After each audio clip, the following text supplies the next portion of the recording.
అందరికీ మన ప్రభువును రక్షకుడైన యేసుక్రీస్తు వారి పేరిట ప్రత్యేకమైన వందనాలండి.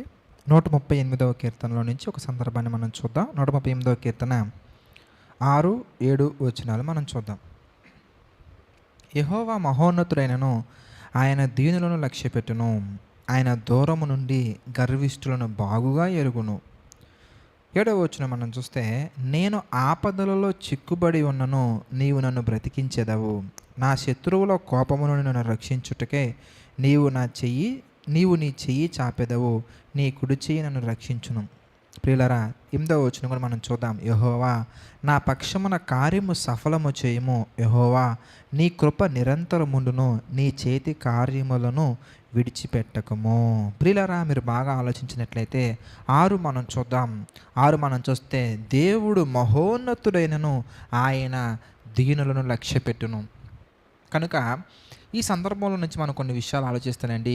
ఈ ప్రపంచంలో లేదా మన చుట్టుపక్కల ఉన్నటువంటి సమాజంలో కొన్ని అన్ఈక్వాలిటీస్ లేదంటే కనుక అసమానతలు మనం చూడవచ్చు అనమాట. అంటే పేదవాళ్ళు ఎలా ఉంటారంటే, ధనికులు పట్ల ఎప్పుడు తక్కువ చూపు కలిగినటువంటి వ్యక్తులుగానే వాళ్ళు ట్రీట్ చేయబడుతూ ఉంటారు. డబ్బు ఉన్నటువంటి వాళ్ళు పేదవాళ్ళని అణగారిపోయినటువంటి వారిగా చూడటాలు, వారిని తక్కువ వారిగా చూడటాలు. ఇదే విషయం మనం చూస్తే క్యాస్ట్ విషయంలో కూడా మనం చూడొచ్చండి. అగ్ర కులాలు లేదంటే కనుక తక్కువ కులాలు అని చూసి ఒక వ్యత్యాసం చూపించుకుంటూ ఎలా ప్రవర్తిస్తారంటే రాక్షసుల్లా ప్రవర్తించే కొన్ని పరిస్థితులు మనం ఎదుర్కొంటూ ఉంటాం, చూస్తూనే ఉంటాం. ఈవెన్ ఇలాంటి హైదరాబాద్ లాంటి సిటీస్లో కూడా కొన్ని చోట్ల మనకు కనబడుతుంటుందండి. ఇలాంటి తారతమ్యాలు అనేవి మనకు కనబడుతూ ఉంటాయి. అయితే ఒక విషయం మనం ఆలోచించినట్లయితే కనుక, ప్రపంచం కరెన్సీని చూడొచ్చు, ప్రపంచం కులాన్ని చూడొచ్చు, ప్రపంచం రకరకాల మతాలను చూడొచ్చు, కానీ దేవుడు మాత్రం దేన్ని చూస్తారయ్యా అంటే నీ గుణాన్ని చూస్తా అంటున్నారు. అంటే విరిగి నరిగిన హృదయాన్ని చూస్తా అంటున్నారు ఆయన. నువ్వు ఒకవేళ దీన మనస్సు కలిగి ఆయన సన్నిధిలో ఉంటే గర్వం చూపించకుండా, అహంకారం అనేది దేనికి సంబంధించిందయ్యా అంటే, ఇదిగో గర్వం ద్వారా ఏమవుతుందయ్యా అంటే అహంకారమైన మనస్సు, గర్వం, ఈ రెండు దేనికి దారితీస్తాయి? ఇంతకనగానే నాశనానికి దారితీస్తాయి. గర్వముతో విర్రవీగే మనస్తత్వాన్ని నువ్వు కలిగి ఉండకుండా, ప్రియులారా, ఏ విషయంలోనైనా కానీ అయ్యా ఇది నీ చిత్తమైతే జరిగించు ప్రభువా, అయ్యా కేవలం ఇది నీ వలన మాత్రమే సాధ్యపడుతుందా అయ్యా అని పెదవులతో కాకుండా పరిపూర్ణమైన మనస్సుతోటి, ప్రియులారా, ప్రార్థనలో మాత్రమే కాకుండా ప్రవర్తనలో కూడా ప్రతి అడుగులో దాన్ని జాడలో ఆయన పట్ల ఆధారపడే తత్వాన్ని మనలో ఒక్కొక్క లక్షణాన్ని మనం చక్కగా పెంచుకుంటూ ప్రతి క్షణం కూడా ప్రభు మీద ఆధారపడుతూ మనం వెళ్ళగలిగితే కనుక ఒక చక్కటి మాట కనబడుతుందండి. ఈ ప్రపంచంలో ఉన్న ప్రజల వలె డబ్బున్నటువంటి వాళ్ళు డబ్బున్న వాళ్ళే చూస్తారు. ఏమంటే అగ్రకులాల వాళ్ళనే చూస్తారు. పలానా రిలీజన్ వాళ్ళనే చూస్తారు. కానీ దేవుడు అలా కాదండి. ఆయన గొప్పవాడైనప్పటికీ, ఆయన మహోన్నతుడైనప్పటికీ గొప్పవారి పట్ల దృష్టి ఉంచే వ్యక్తి కాదు.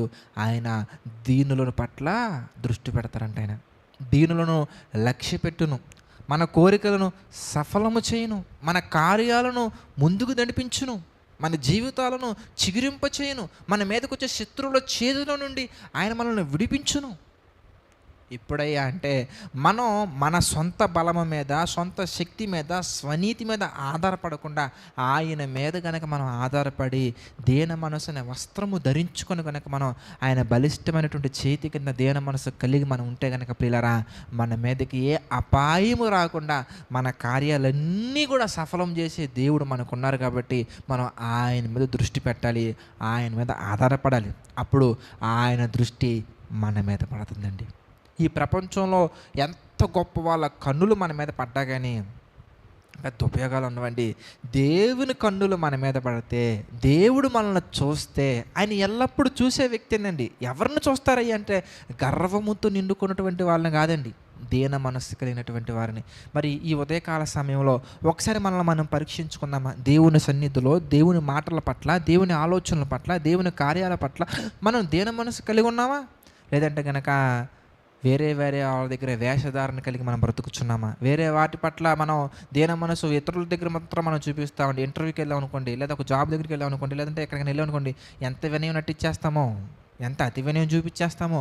అట్లా కాదండి, అట్లా కాదు. మంచి మనస్సుతోటి, పూర్ణ హృదయంతో ఆయన మనస్సులో ఆయన యొక్క ఆలోచనలో ఏముందో తెలుసుకుందామని ఆయన సన్నిధిలో కనుక దీన మనస్సు కలిగి, వినయము కలిగి మనం ఉంటే కనుక, ప్రియులారా, ఘనతకు ముందు వినయం ఉంటుందండి. నాశనానికి ముందు గర్వం ఉంటుందండి.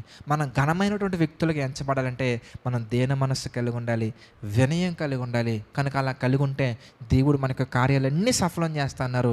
కనుక ఈరోజు మీరు చేయబోయే ప్రతి కార్యంలో కూడా దేవుని యొక్క కార్యాన్ని మీరు చూడాలని మనస్ఫూర్తిగా కోరుకుంటూ ప్రార్థన చేసుకుందామని ప్రతి ఒక్కరి తలలో నుంచి ప్రార్థనలు ఏకీభవించిన ప్రార్థన. ప్రేమగల తండ్రి, దయగల దేవ, ప్రభా, అనేకమైన విషయాలను తండ్రి డైలీ డివోషన్స్ ద్వారా మాకు తెలియజేస్తూ మీ చిత్త ప్రకారం నడిపిస్తున్నందుకు కృతజ్ఞతాస్తుతులు చెల్లించుకుంటున్నాం తండ్రి. మమ్మల్ని బలపరచండి, మీ ప్రేమలో మా తండ్రి స్థితంగా నిలబెట్టండి తండ్రి. మీ చిత్తానికి అనుకూలంగా ముందుకు సాగుటకు మాకు కృప చూపించండి దేవా. ఏదేమైనప్పటికీ తండ్రి, మీ ఆలోచనలోనే దినదినము అనుదినము మా తండ్రి వర్ధులతో ముందుకు సాగినట్లుగా మాకు సహాయం చేయండి ప్రభా. ఈ వీడియోస్ ఎంతమంది అయితే చూస్తున్నారో తండ్రి, చూస్తున్న ప్రతి ఒక్కరిని మీరు దీవించండి, ఆశీర్వదించండి, బలపరచండి ప్రభా. ఎంతమంది అయితే ప్రభా ఈ వీడియోస్ని మా తండ్రి షేర్ చేస్తున్నారో ప్రతి ఒక్కరిని మీరు జ్ఞాపకం చేసుకోండి, దీవించండి తండ్రి. మీ యొక్క ఆలోచన చొప్పున నడిపించండి దేవా. సమస్త మహిమ, ఘనత, ప్రభావాలు మీకే చెల్లించుకుంటూ తండ్రి ప్రతి ఒక్కటి మీ చిత్త ప్రకారంగా జరిగించమని ప్రభా. ఈ పరిచర్యలో మా తండ్రి ఎంతమంది అయితే పార్టిసిపేట్ చేస్తున్నారో వారిని కూడా మా తండ్రి జ్ఞాపకం చేసుకోండి. వారి యొక్క ఆలోచనలు మా తండ్రి మీ చిత్త ప్రకారంగా నడిపించండి ప్రభా. వారి కార్యాలను సఫలం చేయండి, మీ యొక్క ఆలోచన చొప్పున బలపరచండి దేవా. దీనుడైన నన్ను మా తండ్రి ఎన్నుకుని ఎన్నో కార్యక్రమాలు జరిగిస్తున్నందుకు కృతజ్ఞతాస్తుతులు చెల్లించుకుంటున్నాము తండ్రి. ముందుకు నడిపించండి, సహాయం చేయండి తండ్రి. సమస్త మహిమ, ఘనత, ప్రభావాలు మీకే చెల్లించుకుంటూ ప్రతిదీ మీ చిత్త ప్రకారంగా జరిగించమని వేడుకుంటూ మా ప్రభువును రక్షకుడైన యేసుక్రీస్తు వారి పేరిట ఈ ప్రార్థన అడిగి వేడుకొనిచున్నాము తండ్రి. ఆమెన్. అందరికీ వందనాలండి. God bless you all.